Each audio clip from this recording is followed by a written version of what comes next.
Olá, tudo bem? Sou um avatar criado por inteligência artificial, feito apenas em alguns minutos e de forma gratuita. Interessante, não é? No entanto, também pode parecer um pouco assustador. Em plena era em que essa possibilidade existe, ainda educamos as pessoas da mesma forma há séculos. Mas não se preocupe, não estou aqui para dizer que tudo se resume à tecnologia. Embora acredite que ela tenha desbloqueado o potencial humano dentro de cada um de vocês. Agora, lhe convido a reimaginar o futuro da educação, desde já, e quem vai fazer isso é um ser humano, com a palestra, além do digital, os pilares da educação do futuro. Vamos dar as boas-vindas ao Marcel Nobre. Senhoras e senhores, pela primeira vez na história da humanidade, nós temos tecnologia, conhecimento e ferramentas para criar uma educação de altíssima qualidade de forma acessível em escala global. Mas a revolução da tecnologia que a gente está ultrapassando vai muito além. A revolução da educação virá através da inovação tecnológica para explorar, para exponencializar o nosso conhecimento e a nossa essência humana. Eu queria apresentar para vocês, esse é o Theo, é o meu melhor amigo. Theo é um menino de 11 anos, que ele é apaixonado por esportes, ele é apaixonado por games, por viagens e por música. Ele prefere games e prefere vídeos curtos, se é que vocês estão me entendendo, do que às vezes ir à escola. Ele se comunica com os amigos dele por emojis, por figurinhas ou por áudio. Ele fala com os equipamentos da minha casa. As principais brigas ou discussões que eu tenho com o Theo é pedir para que ele saia do entretenimento para que ele possa cumprir as obrigações dele. Eu tenho uma pergunta para vocês: como é que vocês acham que o Theo prefere aprender? Pela escola? Por aulas particulares? Ou pelo YouTube? Vocês deram uma resposta mental que é pelo YouTube. E o engraçado é a gente observar que Theo, com 11 anos, já me faz algumas perguntas tão pertinentes que às vezes eu não consigo responder. Como, por exemplo, papai, por que eu preciso aprender um monte de coisa que eu não vou usar? Sendo que quando eu precisar dessa informação, eu vou no Google. Papai, eu aprendi um monte de coisa no YouTube, de coisas que me interessam e que a escola ainda não me propôs. Papai, por que eu preciso fazer um caderno de caligrafia se eu jamais vou escrever dessa forma? Pessoal, a gente precisa entender que mesmo eu ou você, quando a gente quer aprender uma coisa nova, primeiro a gente vai, às vezes, no Google. Às vezes a gente vai no YouTube, eu vou pesquisar, eu quero aprender sobre fazer um pão de fermentação natural. Às vezes você vai seguir um influenciador nas redes sociais. E talvez, se você tiver mais interesse, você vai fazer um curso tradicional. Mas por que a gente vem buscando formas diferentes de educar, numa educação autodirigida e de autoaprendizado? Porque a gente quer autonomia, a gente quer poder de escolha, a gente quer liberdade para estudar o que a gente quer no momento que a gente quer. E por que a gente não transfere isso para os modelos tradicionais de ensino? Porque eu consegui elencar 5 motivos pelos quais eu, você e o Theo perdemos interesse nos formatos tradicionais de ensino. O primeiro deles é a estrutura. Pasmem, a sala de aula tem o mesmo formato há 300 anos. E se você duvidar, eu vou te poupar um trabalho, e se você pesquisar no Google hoje uma sala de aula do século XVIII, você vai encontrar isso. São alunos sentados nas suas cadeiras, com um professor e um quadro negro e um mapa, alguma coisa do outro lado. Se você pesquisar pelo século XIX, você vai encontrar uma imagem parecida. Pelo século XX, talvez um pouquinho mais moderno, mas é a mesma estrutura. E se você for para o século XXI, é a mesma imagem há 300 anos. E a gente não está educando apenas crianças assim, porque se você entrar no Google e botar treinamentos corporativos, você vai encontrar salas muito modernas e bonitas, com cadeiras de um lado, um quadro branco do outro e um professor para explorar todo o seu conhecimento. Será que faz sentido, em 2024, no momento que a gente tem diversas possibilidades, treinarmos e educarmos pessoas numa sala que refletia um modelo do passado que não era pró-criatividade, que não estimulava a colaboração? O segundo motivo que eu encontrei foi a metodologia. A metodologia de ensino que hoje ensinamos nas escolas e nas empresas e nas universidades, ela é a mesma há 200 anos. Uma época a qual o ser humano era enxergado que o seu cérebro é um hardware que deve guardar um monte de informações para você dar respostas. Pergunta: quem aqui lembra da fórmula de Bhaskara? Ou melhor, quem aqui usou a fórmula de Bhaskara de forma prática na sua vida? Faz sentido, em 2024, no mundo amplamente digital, amplamente dinâmico, a gente continuar ensinando as pessoas da mesma forma? No mundo de inteligência artificial, de machine learning, faz sentido todas as pessoas terem o mesmo conteúdo que há 200 anos atrás? Isso me remete a essa figura, onde, quando eu penso no Theo e na sua escola, eu imagino 19, 20 crianças com aptidões, com habilidades, com gostos, com formas de aprendizado completamente diferentes, porém sendo ensinados o mesmo conteúdo da mesma forma. Faz sentido para a vida que a gente tem hoje? O terceiro motivo são os objetivos de aprendizagem. Eu não sei se vocês sabem, mas na Revolução Industrial, quando o modelo atual de educação foi criado, o objetivo da educação era preparar a gente para trabalhar em fábrica. As fábricas de 2024 possuem muito mais robôs do que seres humanos. Faz sentido prepararmos pessoas para trabalhar em fábricas onde as fábricas são dominadas por robôs? Porque se a gente preparar seres humanos para que eles ajam como robôs, eles serão substituídos justamente por robôs. O quarto motivo para a gente perder o interesse pela educação tradicional é a atuação do professor. E de maneira alguma eu quero generalizar, mas esse é um cenário que eu ainda vejo bastante. Que o papel do professor não tem acompanhado as necessidades das pessoas hoje em dia.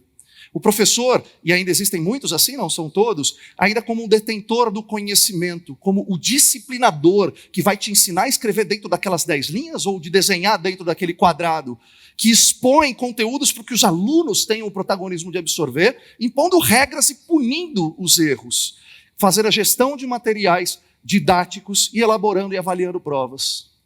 Mas eu gosto quando eu vejo professores que já pensam num formato diferente, que ele é o facilitador do conhecimento, que ele é um orientador e mentor, que vai entender e vivenciar o conteúdo que ele ensina de histórias junto com os seus alunos, que exercita possibilidades e que, ao contrário de punir os erros, ele entende que o erro faz parte do processo de evolução e de desenvolvimento, que estimula a leitura e também a adoção de novas tecnologias e que cria e auxilia em projetos.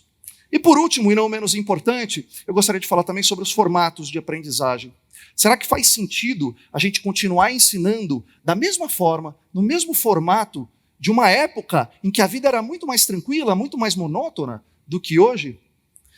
O nosso formato de aprendizado, ele foi feito numa época da valorização da memória de conceitos e de informações, sendo somente síncrono, em aulas longas, puramente expositivas, muito desenvolver o seu hard skill, que muito deles você não vai usar, e com uma grade fixa para todo mundo. Talvez a gente tenha que repensar e se provocar repensando nesse modelo, que talvez a educação tem que valorizar o pensamento crítico, a flexibilidade e a criatividade, onde a gente pode explorar o melhor da educação presencial, mas onde a gente está aberto para a educação digital que nos experiencia e que nos brinda com uma educação imersiva maravilhosa, onde a gente pode testar formatos diversos, como o nano-learning, como a distância, como o presencial, como a gente aprender um com o outro, em aulas mais experienciais, ao invés de eu aprender, eu experimentar o conteúdo, a gente pensando em soft skills, afinal de contas tem muitas habilidades, como inteligência emocional, como flexibilidade que a gente não aprende na escola, no ensino adaptativo, onde o conteúdo se adapta a cada aluno e não o aluno que se adapta ao conteúdo. Porém, a minha proposta é que, num primeiro passo, antes da gente falar de tecnologia, a gente tem que repensar e evoluir o que a gente já tem hoje. E a minha proposta para isso é que, no formato da sala de aula, tem que estimular a criatividade, a experimentação, a colaboração e a convivência com a diversidade, porque é isso que o mundo vai nos esperar lá na frente. Que a gente pense numa metodologia baseada em projetos educacionais que respeitem as individualidades, que promovem a experimentação, que permitem o erro e utilizem a tecnologia como aliada. Eu também quero propor que a gente, ao invés de preparar as pessoas para o mercado de trabalho, que a gente consiga preparar seres humanos para a vida, que sejam autônomos, potentes, empáticos, criativos, solucionadores de problemas, antifrágeis e colaborativos. Proponho também que a atuação do professor seja de um mentor que consegue identificar habilidades individuais e ajustar seu formato de ensino para cada indivíduo que está ali dentro. Em formatos novos de aprendizagem, onde a gente vai poder integrar habilidades sociais, emocionais e empreendedoras numa grade individualizada. E a partir daí, a gente começa a entender que o mundo evoluiu demais e facilitou a nossa vida muito nos últimos anos. Mas e os formatos e a forma como a gente ensina? A partir do momento que a gente questiona o que tem hoje e evolui, a gente está habilitado a falar que a tecnologia pode nos ajudar. Mas a tecnologia assusta, porque todo mundo fala que gosta de mudar, mas ninguém gosta da mudança. E a gente ainda encontra diversas escolas no mundo inteiro proibindo o uso de tecnologia. Faz sentido, em 2024, nós negarmos tecnologias que serão utilizadas para o futuro, insistindo nas ferramentas do passado? No mundo digital faz sentido educarmos de forma analógica? Por isso, o segundo passo que eu gostaria de propor na revolução da educação do futuro é utilizar a tecnologia como um meio essencial para a gente potencializar o aprendizado e a criatividade humana. Mas eu não estou aqui falando que a gente precisa digitalizar 100% da educação, e eu sou totalmente contra os excessos da digitalização de tudo. Mas a tecnologia hoje nos permite exponencializar o que foi criado até hoje. Certa vez você deve ter escutado isso da sua mãe, Dona Tatiana, minha mãe, me falou uma vez: Marcel, você não é todo mundo. E eu me questionava: mas eu não sou todo mundo, mas eu vou na escola, eu aprendo como todo mundo, eu aprendo o que todo mundo aprende, eu sou cobrado o que todo mundo é cobrado, e eu tenho que agir como todas as crianças. Como é que a tecnologia resolve esse problema? Hoje, a gente pode usar a inteligência artificial para aprendizagem adaptativa, onde o conteúdo se adapta a cada indivíduo, considerando as habilidades e as aptidões de cada um. A gente tem que entender que não é o ser humano que se adapta ao conteúdo, mas o conteúdo que se adapta ao ser humano. Por que a gente não utiliza, então, a inteligência artificial? Para criar um algoritmo que adapta esse conteúdo às necessidades e aptidões individuais de cada um. A gente já tem os cases de redes sociais. A rede social te mostra o que você mais gosta, do jeito que você gosta, da forma como você gosta de aprender. Por que a gente não usa isso para a educação? Você já imaginou se a escola do seu filho ser tão atrativo quanto o YouTube ou o TikTok? O aprendizado imersivo. A gente tem a possibilidade, pela primeira vez na história, de criar formatos de aprendizado tão imersivo que vai elevar o nível de conhecimento numa escala global. Transformando a sala de aula não num espaço fixo e físico só, mas um laboratório permitindo que os alunos experienciem o conteúdo de forma imersiva e prática e sensitiva, porque isso assegura a fixação na memória de longo prazo das crianças. Vocês conseguem imaginar, se vocês pudessem aprender sobre os planetas, podendo visualizar os planetas, interagir com esses planetas? Ou se você pudesse aprender sobre a Roma Antiga, podendo visitar aquele ambiente, interagir com esse ambiente, o quão poderoso isso pode ser na formação do conhecimento nas pessoas? Ou você vai ter uma aula sobre os diferentes tipos de solo e rocha diretamente do metaverso de Marte. Ou você poder aprender piano como esse rapaz, com uma realidade aumentada, ele aprende piano de uma forma muito mais simples, muito mais prática, muito mais didática e que provavelmente será inesquecível. Você pode aprender xadrez com um professor do outro lado do mundo através da realidade aumentada ou da realidade mista. Você pode aprender um esporte com uma esgrima, com um amigo seu de outro lugar do mundo. Ou você pode ter um instrutor de yoga diretamente da Índia na sua casa, te ensinando a praticar yoga. Esse é o poder do aprendizado imersivo. Essa é a pirâmide do conhecimento, e vocês percebem que quanto você vai descendo, mais você retém o conhecimento. O aprendizado imersivo, ele te propõe praticar o seu conhecimento, ficando até 80% a retenção do seu conhecimento. Isso é 4 vezes mais rápido do que qualquer tipo de e-learning. Você fica muito mais interessado, aprende muito mais rápido e se sente muito mais confiante. Portanto, a tecnologia serve como uma ferramenta para potencializar o ser humano. Tem 3 pontos importantes antes do próximo tópico que eu gostaria de falar. Primeiro, ninguém tem tempo mais para nada. Nós continuamos com a mesma grade horária, com o mesmo conteúdo, há muito tempo, de aulas longas, de 2 horas gravadas para você assistir, e às vezes nem é algo que você gostaria de desenvolver. Segundo ponto, a nossa atenção está cada dia mais dispersa, mais difusa e mais superficial. De acordo com o estudo da Microsoft, a nossa atenção hoje ela é menor do que a de um peixe dourado. E terceiro e último, cerca de 20% mais retenção no conhecimento através do Nano-Learning, de acordo com a Universidade de Tecnologia de Dresden. Portanto, a tecnologia hoje permite que a gente crie novos formatos de aprendizado, como o Nano-Learning. Formatos diferentes, com pílulas de conteúdo que você pode assistir ao longo do dia no momento que te interessa. Num formato inovador, muito mais disruptivo, muito mais interessante, tanto para crianças quanto para adultos. E a gente já vê isso acontecendo em diversos lugares. Professores utilizando história, traduzindo conteúdos com rap no TikTok. A gente tem o exemplo, eu tive a oportunidade de criar o TikTok Learning, que é um formato de aprendizado baseado nessa plataforma. Então a gente começa a perceber que já existe um movimento da gente questionar os formatos tradicionais, propondo novos formatos complementares. Porque quando a gente fala de tecnologia e futuro, não é sobre ou, é sobre e. É a gente complementar o físico com o digital, o livro com o tablet e por aí vai.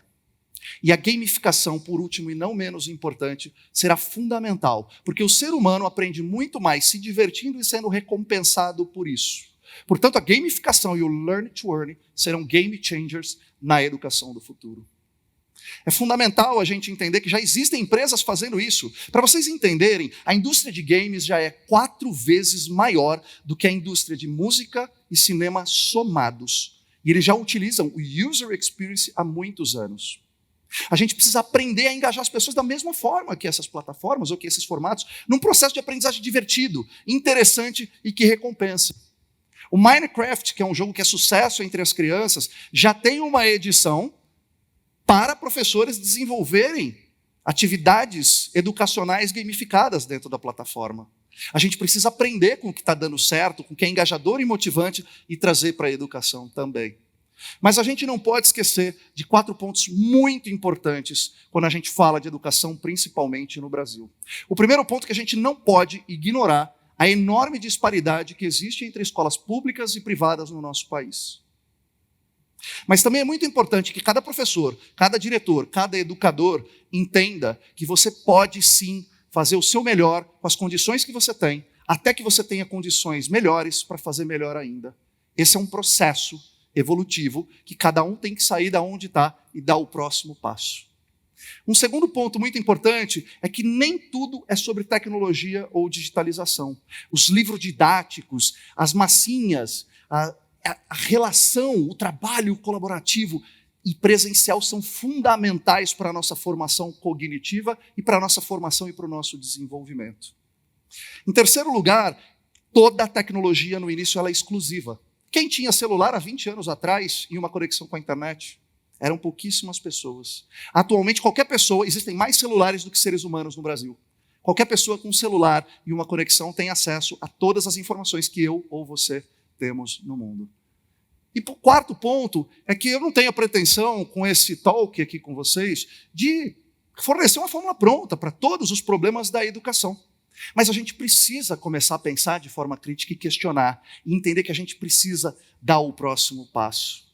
Resumindo, a gente precisa repensar e atualizar os objetivos da educação para um novo mundo. A gente precisa aproveitar o potencial tecnológico para a gente exponencializar o ser humano que somos. E a gente precisa desenvolver o aprendizado autodirigido e o lifelong learning em todas as camadas sociais.